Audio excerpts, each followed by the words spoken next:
This is Pet Life Radio. Let's talk pets.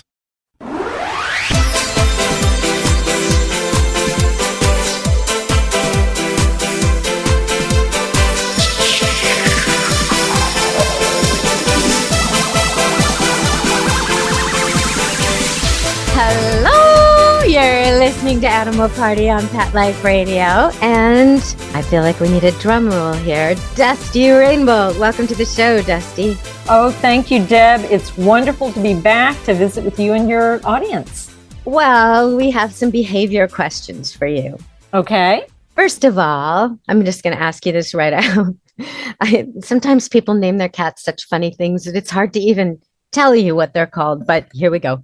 Bobbit, the cat, okay, he goes squirrely if he's kept inside. And he's a black and white cat. He's 4 years old. He lives with his mother, like Mama Cat, who is an orange tabby. So we know more about his lineage than we normally do. He's neutered and he's an indoor-outdoor cat because if she keeps him inside, he goes crazy. But he will disappear for days on end. And she's pretty sure some of their family adopts him when this happens. What can she do about it? Well, it depends on her circumstance, which of course she hasn't really defined. But if she has a yard, I would recommend a cat fence. You can get a number of different styles of cat fence. It fits on top of your regular yard fence. Okay. And as long as the fence is intact, especially at the base, then these cat fences will keep Kitty in. He gets to be outside. He gets to sniff the fresh air and, go after grasshoppers and be a cat and not leave the yard. And I've had one for 25 years. I love it. I think that that's one of the reasons why I can have a multi-cat household is because they get to go out and be cats and get stimulation and exercise. And if that's not possible, exercise is the big deal. Mental stimulation, games, get the cat toy out and exercise him 2 or 3 times a day for 10 minutes till he's just exhausted. See, I think I'd be more curious. I'd want to know who this other family is. I'd be writing a little note and attaching it to his collar. And, because I did that years ago with a cat of mine. And it turns out we both thought we owned him. And actually they did it. They sent me a note saying, "Thank you for neutering our cat." And and I was quite shocked because I had adopted him and paid for him and neutered him and vaccinated him. And apparently this house literally 2 doors away had thought he was a stray and taken him in. And so we were sharing the cat. But in this case, I'd want to know. I'd really want to know. And then, I don't know, maybe it's not so bad that he has 2 houses. Do you think it's so bad? Well, we had a similar situation. We went through a period where 2 of our cats were able to escape the cat fence. So you have to be diligent and monitor them. Okay. One of them disappeared for about 3 weeks. And I took the information that is in my book, Finding Your Lost Cat, and did the special signs. And within 16 hours, a guy called and said, "Hey, I'm looking at your cat." But I'm pretty sure we were time sharing as well. But I just wanted her back, and we were able to get her in the house and get the fence fixed. And she hasn't been able to get out since. Okay. So yeah, I don't care. I just want to know that she's in the house and she's not going to get hit by a car or injured by a dog. And Yeah. I don't know if you can hear all that noise in the background, but that is Jeffy helping himself to, he's helping himself to some envelopes. So they're now all over the Okay. office. Okay. So why are cats fascinated with paper? I have this too. If I leave a few pieces of paper, maybe I'm preparing for a show and I have a few things from the news and some sheets of paper lying on a surface somewhere, they'll come chew the edges. They love that notebook, with the spirals when you pull the sheet off and it leaves the little edges. What's with paper and cats? Why are they eating paper? I can't read cat minds and I have no idea. I do know that there's nothing better than a crumpled up piece of paper as a ball. Oh my God, it's the best. It makes noises, it rolls, it does all that stuff. But who knows? Is it the smell? Is it the little dangly things from the spiral that you've pulled off? They're just weird little animals. They probably wonder why we like some of the things we like. That's true. Well, I know Isaac Newton is often credited with inventing the cat door because apparently he was fed up with let me in, let me out, let me in, let me out while he was trying to concentrate. So it's necessary to have one, right? If you're going to do this yard thing in the fence, unless you're 100% out with your cat the whole time, you go to take a phone call or whatever, you bring it in because something could get into the yard and then your cat's really got nowhere to escape if it doesn't have a cat door back inside. Wouldn't you say? Well, absolutely. Yes, we do have a cat door. And in the 25 years that we've lived here with the cat fence, we've only had 2 times that other animals have come in. One time we had a raccoon. It was right after a tornado, and the raccoon was kind of not himself, and he came in the house. And then we had another neighbor cat. But if you get the right kind of cat fence, that's generally not going to be a problem because it prevents animals from coming in as well as out. Of course, it's not going to help with squirrels, but... And there's exceptions like trees they can climb and ways they can get in and jump over. And it depends what predator you're talking about because we are worldwide. So like I'm thinking of in my neighborhood, we have bears and cougars. Cougars love to eat cats. So, right. They're not, none of this is going to deter them from getting in there. You want your cat to be able to escape fast. And there are cat doors that are sensitive to a collar. So only an animal wearing that specific collar can enter the cat door. So that eliminates your neighbor's cat from getting in there or the raccoon, which is very helpful because you don't want a raccoon in your house. No, definitely not. Okay, so we're going to go to break and come back and talk to Dusty Rainbolt, the cat wrangler, the author of Kittens for Dummies, and so many more books, including the new release of Ghost Cats. We'll be talking to Dusty Rainbolt on Animal Party Pet Life Radio. Stay tuned. Take a bite out of your competition. Advertise your business with an ad in Pet Life Radio podcasts and radio shows.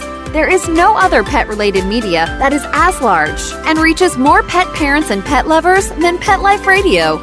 With over 7 million monthly listeners, Pet Life Radio podcasts are available on all major podcast platforms, and our live radio stream goes out to over 250 million subscribers on iHeartRadio, Odyssey, TuneIn, Stitcher, and other streaming apps. For more information on how you can advertise on the #1 pet podcast and radio network, visit PetLifeRadio.com/advertise today. Let's Talk Pets on PetLifeRadio.com.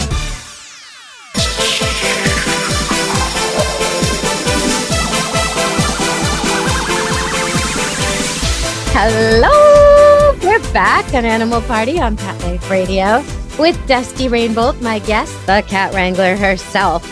So, okay, got another question sent in. This lady has 4 cats. Actually, it's 5. 4 that get along and 1 that doesn't. And she wants to know how she can help the 1 cat that doesn't learn to get along with the other 4. And one of the 4 is a sister of the cat that doesn't get along with everybody, if that's helpful at all. Well, okay, so again, we don't have all the details, and the devil is in the details. I do actually have a very, very long email from this lady. So if you tell me what you need to know, I might be able to sift it out. I'm going to make some assumptions, and it's good information for everybody. And if this is not, helpful in this situation, then we'll go from there. The 2 sister cats are older than the other 4, but 3 came together. Anyway, bunch of cats, young cats, 2 that are about 5, and 1 gets along with everyone now. She actually thanks you for the touch face trick. So we'll talk about that in a second. She said, because the 2 sisters weren't getting along with any of the new cats, and now they do. The one does, but it didn't work on the other sister. So touching her face and touching the cat she hates and spreading their scents back and forth, like you told her, worked with one of the sisters. Now she's part of the colony, but there's still 1 outcast. Well, and we don't know why she's an outcast. One thing that she might want to do is take the outcast to the vet, because sometimes they're outcasts for a reason. The other cats may detect an infection or illness or whatever. That's a possibility. I had one client, she took the cat to the vet when the other cats would attack her. And she discovered the pattern. The girl cat needed to have her anal glands expressed whenever that would happen. So, but I think one of the most important things when you have multiple cats, whether you have 2 or 20, is to make sure there's territory for everybody. And if you have 5 cats, you need at least 6 litter boxes. And the litter boxes need to be spread out throughout the house, because if you have 6 litter boxes side by side, that means if you have a dominant cat who doesn't feel like sharing, then this poor cat who is bullied isn't going to have access to the litter boxes. You also want to have food spread out throughout the house, because the bullies can't protect everything in different places at the same time. And water too, for sure. Yeah, food and water, and don't put those next to the litter box, because nobody wants to eat in the bathroom. No, I discovered that when I was nursing my children. Like, why do I have to nurse a child in a stinky public bathroom? It's disgusting. They don't want to eat in the bathroom. Yeah. Exactly. The anal glands make sense, though, because, people are thinking, well, why would the cats be mean to the cat if it was sick? Well, if its anal glands are blocked, it's giving off wrong messages. Attack messages, fear messages, all kinds of stuff that comes with scenting. So that would make sense. In a dog pack, a dog, like a family with multiple dogs, you might not get the same reaction. If they truly love each other, they wouldn't necessarily avoid or pick on the sick member. They might groom it. They might give it a lot of attention and care. So it would almost be an opposite reaction that you'd have to recognize. And it kind of makes me wonder, like, don't cats really love each other? Like, wouldn't they support each other when one is sick? I mean, I've seen that here when a cat gets old, and other cats will sort of cuddle it at night to keep it warm and things like that. Well, I think that that's true. I mean, my goodness, I've had cats that were wonderful caretakers of elderly and sick cats. But you have to remember, cats are so much closer to being a wild animal. They domesticated themselves. And so, we have bred dogs to be friendly and to do all these things. Well, cats are still just really close to those wild animals that joined us 10,000 years ago. So it's a survival mechanism. You don't want to be around sick animals because, you don't want to get sick. So my thought is that, we have to take care of ourselves in the wild, because nobody else is going to do it for us. The cat's thinking, that is. Well, and there are exceptions to this. Like when I used to take care of this golden retriever kennel that I looked after, there was an epileptic dog, and he could never be left unsupervised with other dogs, because if he had a seizure, they might attack him. Right. Which, exactly. But it's a bunch of things. It's not just that he's sick. It's that he's sending off crazy messages. The others don't know how to react. So that never happened, and he was fine. He lived a long life. His name was Jake. But still, you kind of think, well, that's terrible, but not from an animal point of view, it isn't. They're probably sending off electrical signals of some kind that aren't normal when they're having seizures. There are probably changes in scent. There are fear pheromones. There's just all kinds of things going on. So, but getting back to this lady's situation, there are a couple other things I would do. I would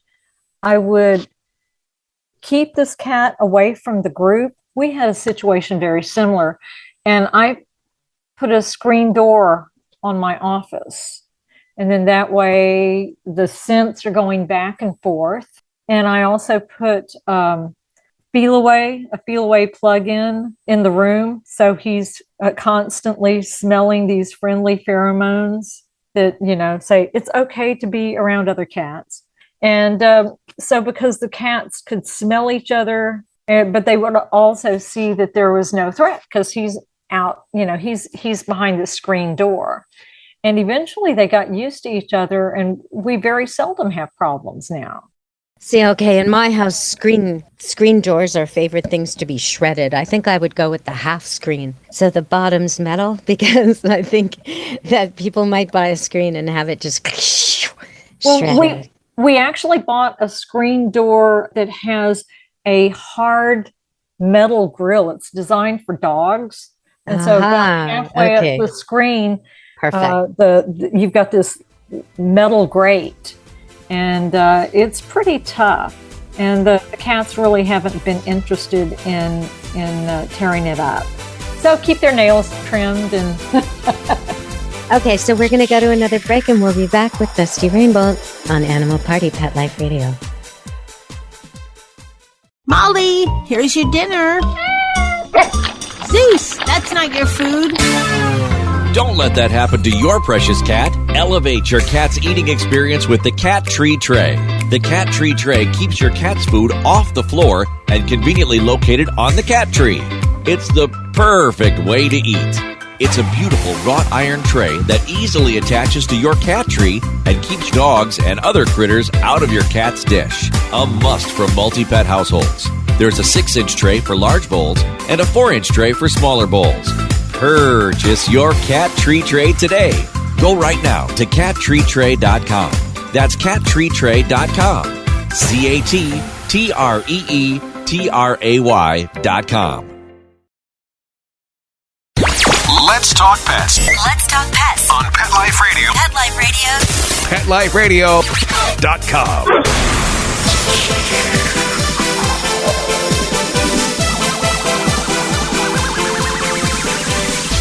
Hello! We're back on Animal Party on Pet Life Radio. And me, Deb Wolf, and my favorite cat expert, Dusty Rainbolt. And I want to talk about Feel Away, because I've had dramatic results with that. I know you just mentioned it. And it seems kind of hokey, and it seems kind of expensive. And you think, well, is this really going to work? Is this worth the $30 or $50 investment to get the thing that you plug into the wall and then the refills and then they run out and you have to refill it? But actually, it's a godsend. So I don't know. Have you found great luck with this thing like I have? oh, I love Feel Away. My cats love Feel Away.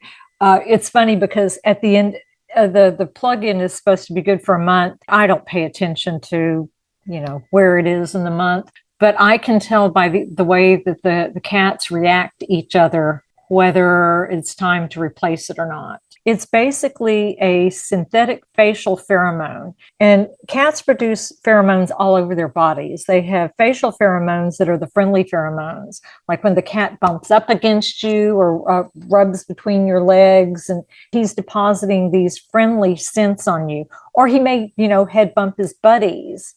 It's peace, love, I want to be your friend. Okay, then there are alarm pheromones that are in the paws. And those pheromones happen when they're scratching. And that's a warning to other cats. Oops, I smelled a big dog in this area. That's why one of the reasons they scratch on trees and vertical objects. And then there are the anal pheromones that are not, those are unfriendly pheromones and dominant pheromones. But anyway, so these pheromones in the face, there's an analog, and they've created these synthetic pheromones. And the cat can't tell the difference between their own personal scent and the synthetic scent. So if you have the plug-in and the whole room smells like this, it's very relaxing. It makes them feel safe. And it's amazing. It's miraculous. I've had great results with it, especially when I'm rescuing cats or there's foster cats coming in and out and I want the rest of my cats to just be chill while this happens in a different area. I'll plug one in the hall near where the new cats are, and the older cats that are residents will just not even bother with it. They're just so content, like you say. But okay, so this brings me to something. I often think cats might be smarter than dogs, maybe. And, there's a cat in Australia, the record holder. She did 24 tricks in 1 minute. So, maybe, right? Maybe cats are smarter than dogs, I sometimes think. But then when I do your trick where you rub your cat's face, the two enemy cats, and then you rub the other one's face and you go back and forth until they each smell like the other and they become friends and they think that they each are the other and they get so confused that they love each other. Okay, that makes me think maybe cats aren't smarter than dogs, because if you did that with a dog, if you took the scent of a cat and you rubbed it on his face, he would hunt that cat. And it wouldn't trick him at all. He wouldn't think, oh, that's me. No, you could take a scent of another dog and rub it on his face, and he still wouldn't understand. He would look for that dog. He would not understand why or get confused at all about his scent and their scent and who's who, and not at all. So how can you explain this difference? It's so striking. It is striking. And to be honest, I don't know enough about dog scent and dog pheromones, but as I just said a minute ago, cats have different pheromones in different parts of their body. And so if you're rubbing the head and getting the friendly pheromones, then it's friendly, it's comforting, it's non-threatening. But I mean, if you rub his bottom and then put that on another cat, that's a whole different story. So I don't know if dogs have different alerts, pheromones or not. Yeah, they do. They do with it, but they still would not think, "Oh, that's not me. That's me. But that's us." No, they would still clearly know, "I'm me. You're you. That's another dog. That's a cat." They, but they would never get confused about the smell of themselves and another. Well, there's also the fragrance, for lack of a better word. I guess there are better words, but anyway, so there's a clouder scent, and if you have 4 cats and they're all rubbing up against each other, then their scents are mingled. And so when you bring somebody in, somebody new, a new foster or whatever, or if you take someone to the vet and bring them back, their scent is changed. They're not part of this corporate clouder. And that was actually one of the problems we had with my husband's cat Fluffy, because she would escape the yard for 4 or 5 days and come back, and our timeshare cat with another family. And Jeffy, the new boy, would go after her because she no longer smelled like she belonged. Right. Or when they come back from the vet sometimes. Exactly. If they've been overnight, especially, they smell like some weird place, and maybe some fear and maybe some pain. And no, you're not our cat. And we surgery, don't know you. All the chemicals they use on you in surgery. So what do you do? I mean, I bathe the cat while it's still drugged. Well, you know what? That's a good plan. I don't think you need to do that. I think the better thing is just isolate the cat for as long as you need to. I mean, it might be just a couple hours till he takes a good bath and he smells like him again. Or, especially if he's had to have some kind of procedure, maybe you need to isolate him for a couple of days, Could you take bedding, for example, like a blanket, and switch them back and forth so that your cat that just came back from the vet is sitting in a blanket that the other cats have been in, and vice versa, back and forth? I think that I would do that. I think that's very helpful. But again, I wouldn't rush it. I mean, unless you have absolutely no room and you have to, but you're going to have a bathroom. But yeah, just give him a chance to smell like himself. The blanket is a great idea. He's getting the scent of the other cats back. And, if he's had to be under anesthesia, his actual physical self, not just his fur, but his body may smell different. So, you may want to let him rest for 24 hours and work off those drugs that were in his system. And then, if nothing else, just open the door a little bit, give everybody a treat.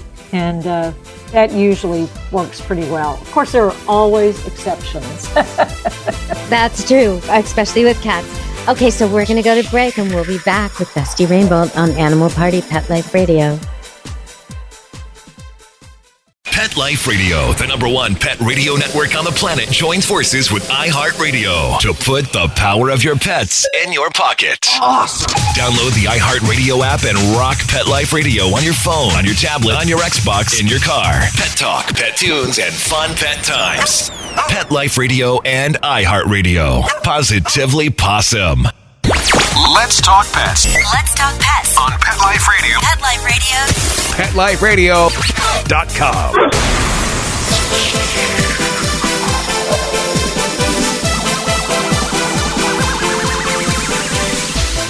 Hello! We're back on Animal Party on Pet Life Radio. And I know that sometimes people call a group of cats a colony, and sometimes a clouder, and sometimes a clutter, and sometimes a glaring, which I think is interesting because cats don't need to blink. So that's kind of appropriate, isn't it, Dusty?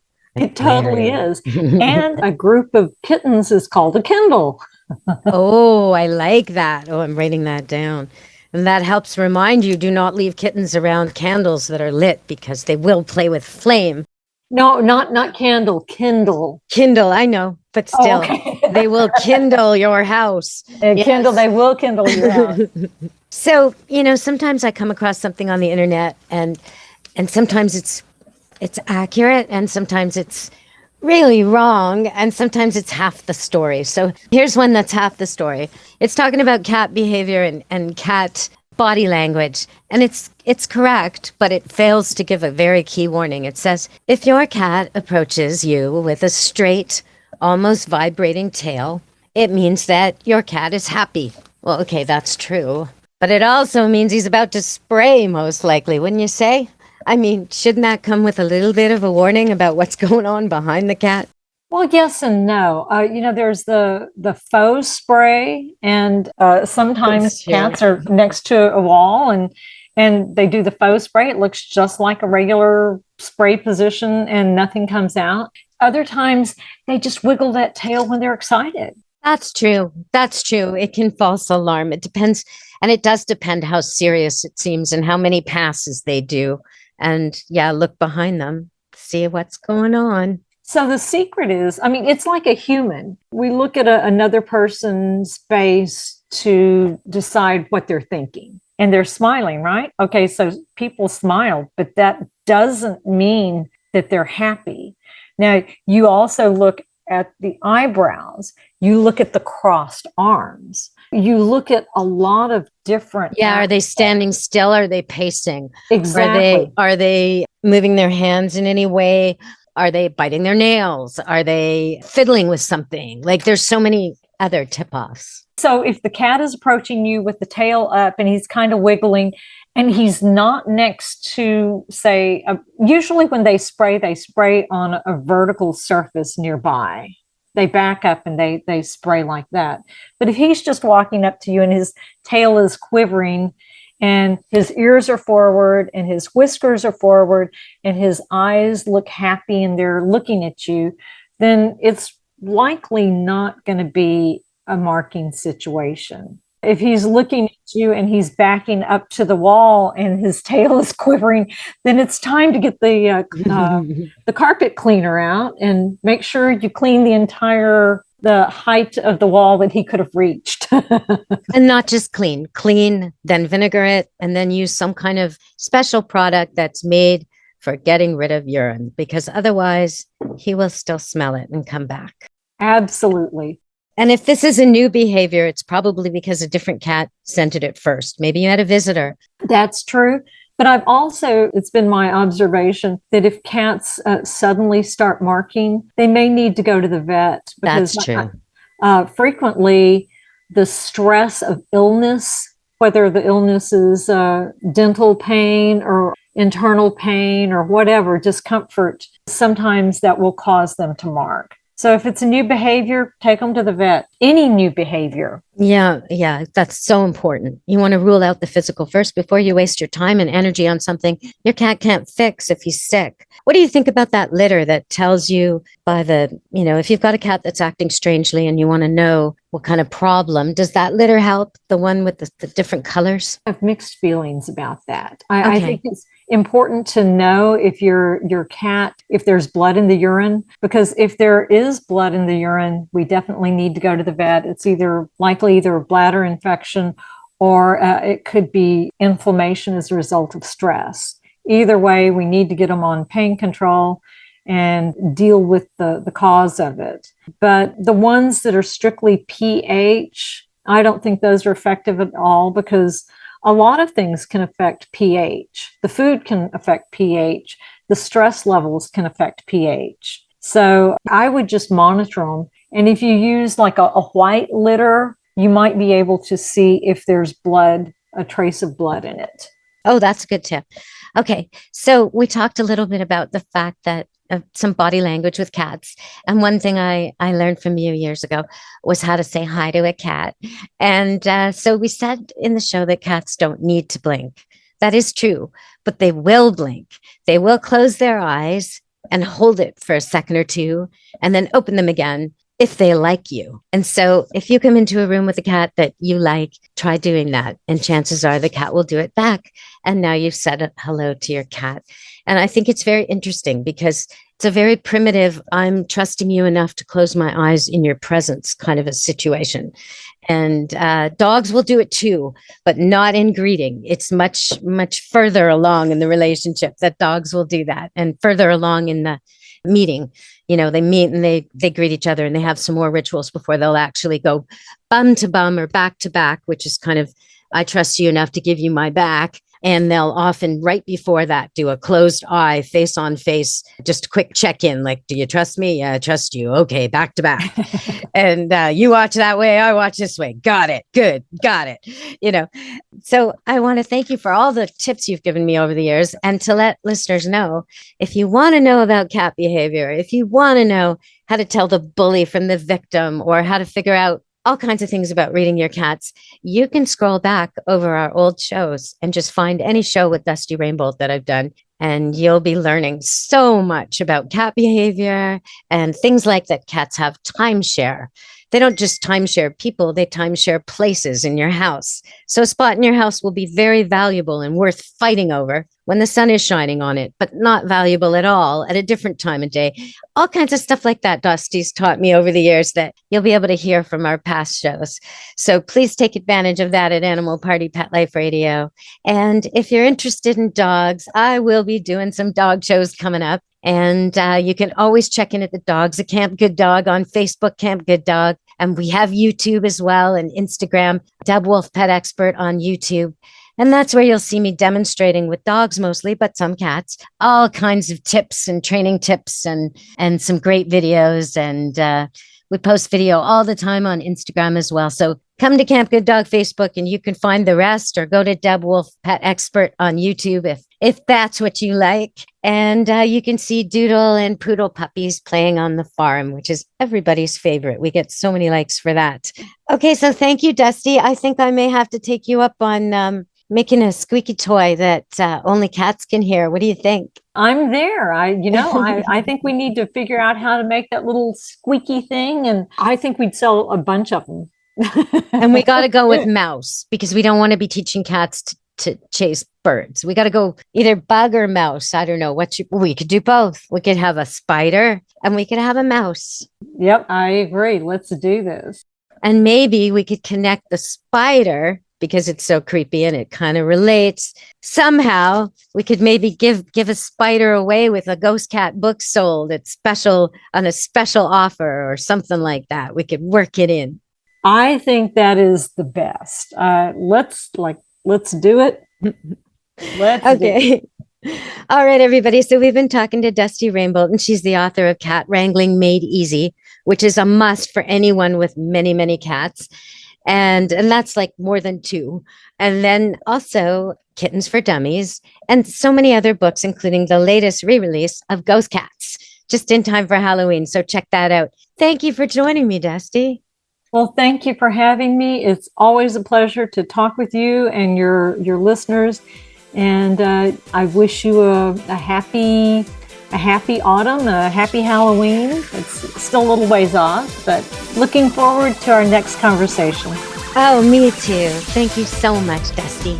All right, everybody, from Deb Wolf, that's me, and Animal Party and Pet Life Radio, and Dusty Rainbolt, be good to your animals. Let's Talk Pets, every week on demand, only on PetLifeRadio.com.